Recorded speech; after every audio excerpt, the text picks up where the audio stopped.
All right, well, it is officially 2:30, and those of us in the endurance world, we want to start our races on time. So we're going to start our session here on time. And really happy to be with you guys. What we're going to be covering in this session over the next 20 minutes or so is gamifying your endurance event fundraising. So gamification, nice buzzword these days. And the idea of that is taking something that might be a little mundane or might be a little robotic and making it fun and making that fun convert into success. Real quick, just to give you a quick bio on me, my name is Steve Bingham-Hawk. I'm a senior account manager. So us account managers here, we help organizations and races like yourselves achieve success by answering any questions, walking you through setups, especially on the advanced side. And we also help you optimize, making sure that you're turning on all the features that make sense for your event and getting you to your goals. So, and I have been organizing endurance events, festivals, street fairs, galas for the last 16 years, mostly in the endurance space. I'm also a race timer. So I enjoy straddling kind of the two worlds. I do a little bit of that still on the side, and but really have a lot of passion for technology, and actually discovered this platform during the pandemic and became a heavy super user with all the races I was doing, did a bunch of virtual challenges, and then hounded our CEO to get a job. So here I am with you today, and just really excited. It was a game changer for our organization and our events, and if it's not already for yours, I know it will be. So the things we're going to cover today. First, we're going to talk about why activating fundraising. Some of you may be familiar with turning on donations, and those are already in the works in your registration forms. But fundraising takes it to the next level, where you're now turning folks into active campaigners that are bringing in lots of donors, not just themselves. We'll go through some basic setup of where you can turn on donations as well as fundraising with just 3 simple steps. We're going to make fundraising fun. We know that is a huge goal for a lot of the people that probably on this call and that are in the endurance space, especially in the nonprofit world, where you've got to meet those goals. You've got to have the funds to do all the amazing things you're trying to do, and we can make that process fun for the people that you rely on to bring in those funds. And then making fundraising social, so engaging people within their networks, so they're having fun with people that they know and have similar backgrounds and values and goals. And then we're going to talk about a few races that have had some great success, just to highlight some specific races. So why are we activating fundraising? The easy answer, as it says there, is to raise more. So donations go very far, but fundraising goes even further. So I'm going to highlight on this table here, if you look at the 2020 numbers, for races that have donations turned on only, they bring an average of $969 per race.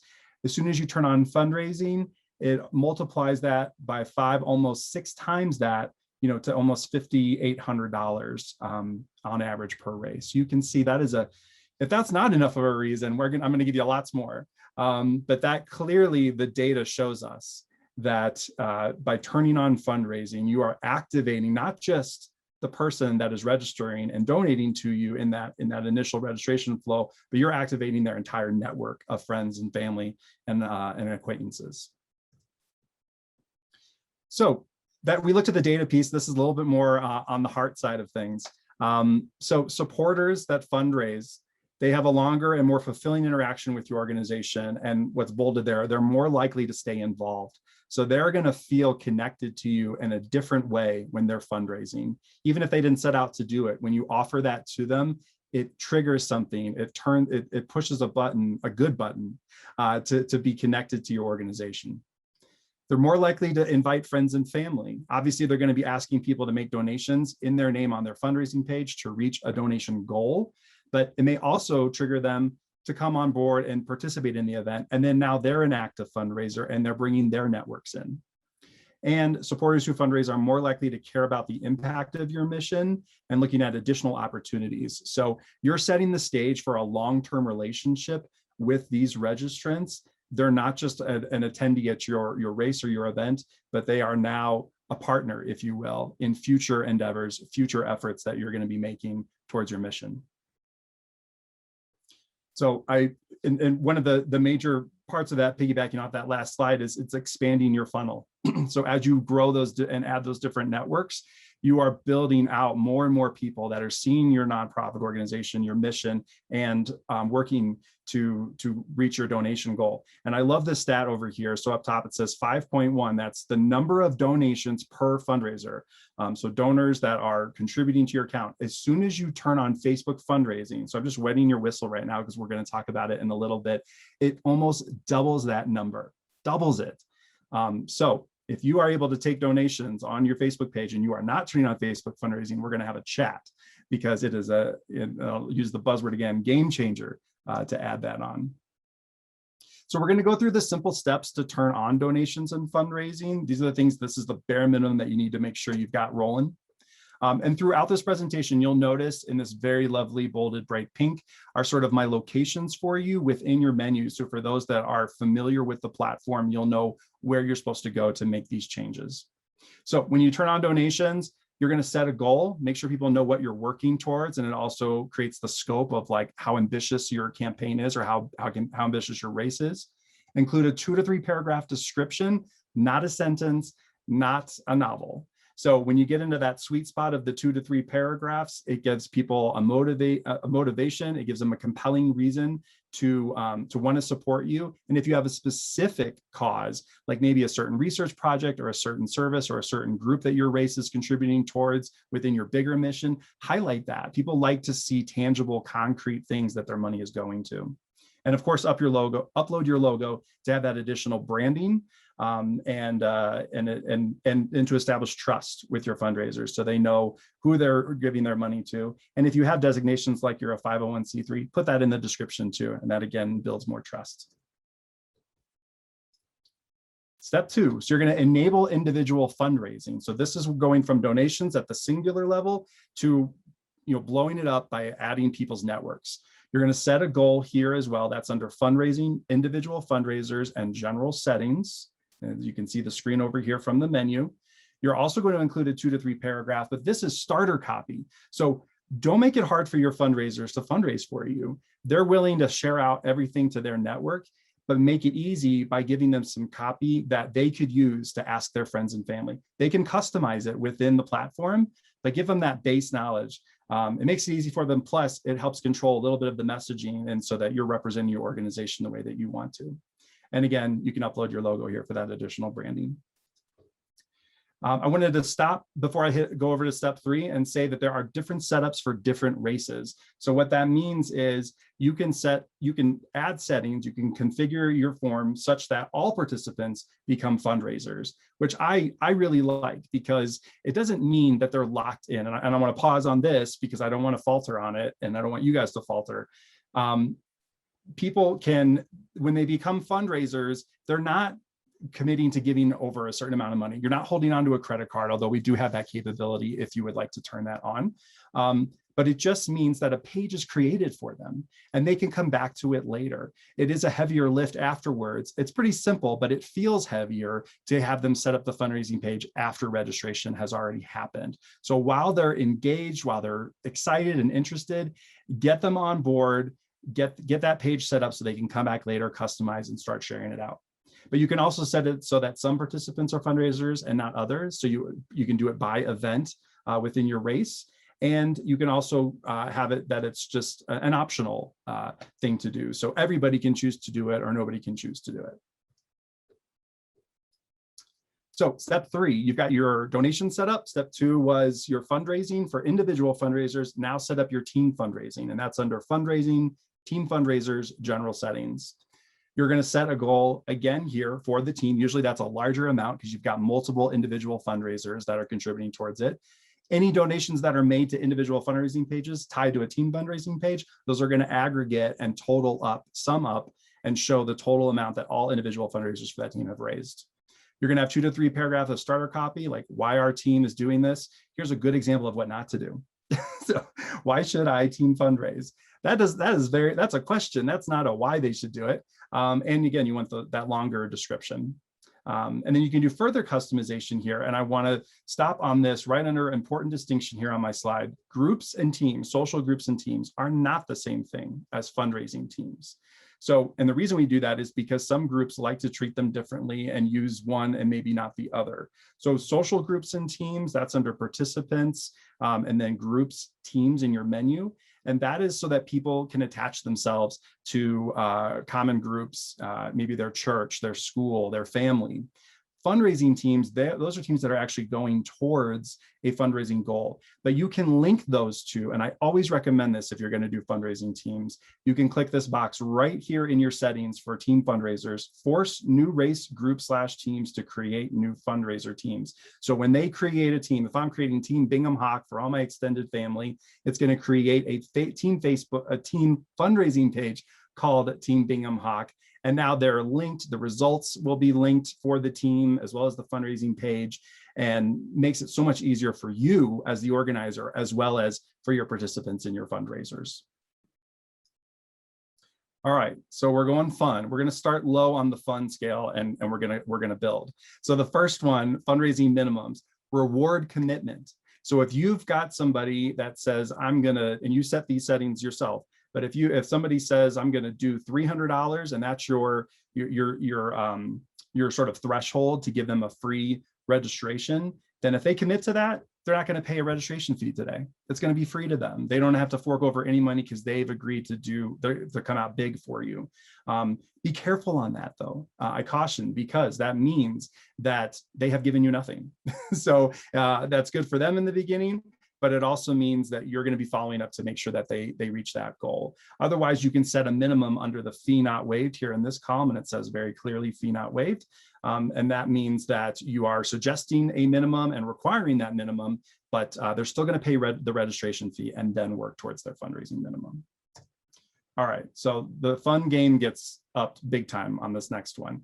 Milestones and rewards. So recognize progress, and you can do this in two ways. So let's say your goal is $100 for all of your fundraisers at an individual level.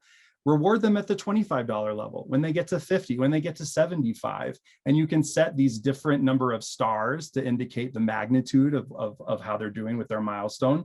You can also tell them, what are they going to get? Maybe you've got a swag award, like a coffee tumbler for a certain level, or maybe you're telling them what that money is actually going towards, which is they funded a coach-led program in this example.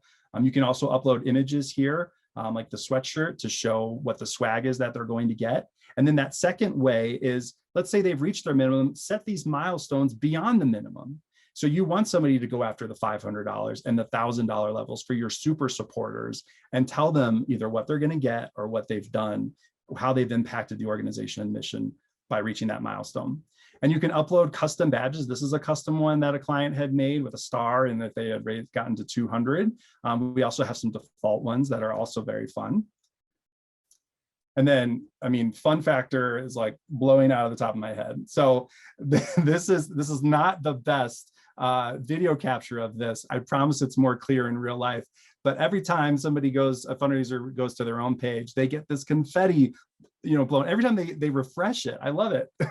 And it just adds, again, that gamification, the excitement, the fun that's part of fundraising. And in addition to the confetti explosion when they get to their page, you're also going to see the badges. So here's for a real event that I'm participating in, and our team has reached the $750 level, and it shows that and makes us feel accomplished, and also signals to the rest of the teams like, we're doing pretty good, watch out for us. All right, so we're going to make fundraising social, right? Everyone likes to be engaged. It's more fun to do things together. And the first piece of this is to personalize your fundraising page so that it appeals not only to yourself and why you're doing it, but to your entire network. And you can do this under profile and then fundraising, and then any events that on RunSignup's platform that they are going to be participating in as a fundraiser will be listed there. They click on edit. They can upload a slideshow. You can see with these arrows here, she's got multiple images loaded up. It's easy to photo upload into the slideshow. And it's easy to customize this description. Remember, you're going to put in that default copy so that you've got a base for them that they can go in and really customize it. If they've turned on Facebook fundraising, which I promise we're getting to, it's going to show over here in the corner. Easy share options, you can see the icons right here. It's going to display their team and charity that they're associated with. And the fundraiser has complete control over this. So they can manage it. You're not doing the setup for them and having to edit it. They've got complete control. It's simple and it's intuitive. The other thing that we recommend, fundraising emails. So customize the communication to your fundraisers. So you can see right here in this section, email customizations, a little bit small. It's clearer when you're in real life. And you can edit the confirmation email that goes to those that made a donation when a fundraising page is set up, and to thank them, give them instructions on how to share that out. And then you can create these templates, just like you did that starter copy with the fundraising pages on the individuals and team levels, so that they have some copy to start with how do they ask people for donations. Maybe they've got really connected friends, but they're just not a great writer. So again, make it easy for them. And that's under fundraising emails, fundraiser email templates. Facebook fundraiser integration. So this is huge. I'll give an example of how I benefited and got to that 750 mark with Team Bingham-Hawk for Cycle of Hope.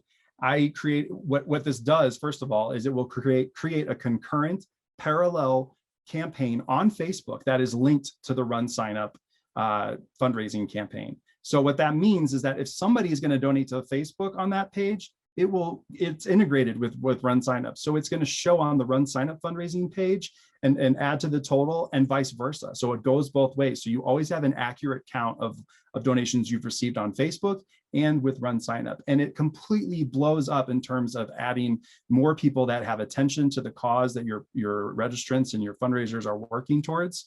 And for me in particular, I was literally testing the what it would look like after some customization, and had forgotten. And then by the end of the night, I had $400 in donations, one of them from an old high school friend I hadn't talked to in years. So you never know who is going to connect with your cause. Make sure this is turned on for your races. But remember though, your Facebook page has to be able to accept donations. That is something that we do not have control over. So this is only possible for pages that have that donate button and are able to accept donations. All right, and just a couple examples really quick. So the Philadelphia Marathon weekend, I wanted to show this one up here. They've got a great ambitious goal of $500,000. If we were looking at the page in real time, you would see the scrolling with their top donors. And then they've got their leaderboards down here. So you can see who's on top for the individuals. And if I were to click on Team Fundraiser, I could see which teams are in place. So that's more of the gamification that allows for some fun, for some healthy and friendly competition as people are working all towards one single goal. And then I also wanted to highlight Girls on the Run. So they are a charity partner on our platform, and they've understood how to make fundraising fun in general with their organization, but also to connect with multiple races on the platform, like the Gordy's Pumpkin Run, like the Empower Up Fitness Challenge. And by using our charity partner program, they can see through their dashboard all the donations that are coming in, and they're supporting all of these races through all of their networks and connections. So I thought I was going to run out of time, Elizabeth, but here we are. I am a couple minutes early. So we're going to see if anybody has any questions or any other things you guys want to talk about with gamification. Yeah, we have a couple. We have two that just came in. So is it in the works to be able to connect a team fundraiser to Facebook? Right now, I believe we can only connect individual fundraisers. Right. At the moment, we're still just using the individual fundraisers that are connected, but we are constantly adding new features and new developments. And so I suggest to make sure that you're subscribing to our blog, and you can get that from our website. And that way you'll get all those updates as soon as they come out. Yeah, there's no team fundraiser like equivalent on Facebook, at least at this time. So there's nothing for us to really integrate to. But something we did talk about at one point, which we may do at some point in the future, would be like connecting to your Facebook page versus like an individual. So we'll see. It's always an evolving situation with Facebook. And then we have another question. So when you say we can let people know at certain levels that they've met a goal that has funded such and such program or resource, can we set up emails that will automatically go to them that say, that say this once they meet a dollar amount? So we don't have currently an email that is going per milestone, but we do for a goal that is reached. So once they reach their goal, you can say, and that's that minimum fundraising goal, you can tell them how they're contributing to the cause. And that gets automatically triggered. Otherwise, a lot of groups will do manual reports maybe once a week and see which people have reached their incentives, and then send out a nice note to them and thank them. Thanks, Steve. Thanks, everyone. So it is exactly 2:50 now, so we have 10 minutes, and we will be back in 10 minutes at 3 o'clock with new for expand your reach with social marketing for your fundraising event. So we'll see you in 10 minutes.